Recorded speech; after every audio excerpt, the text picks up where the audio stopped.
آی گودرز برس دارم میتقم. حشمت نتقیناش آمدم. حشمت حشمت مریضه، بریم سریع ببینیمش بیمارستان بزرگ مجهزه.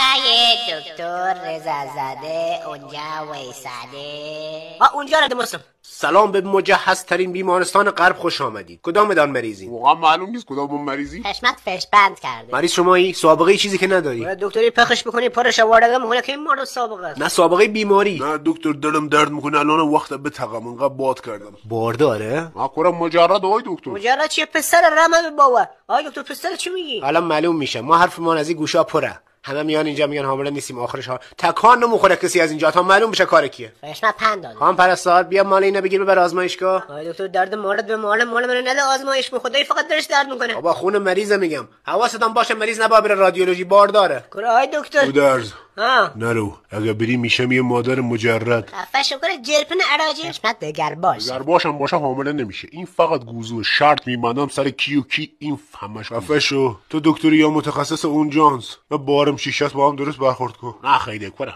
دکتر دستم به فلوشی پتارا چیکار کنیم؟ به تاش مثبت باید ساب کنیم که صاحبش پاره شه.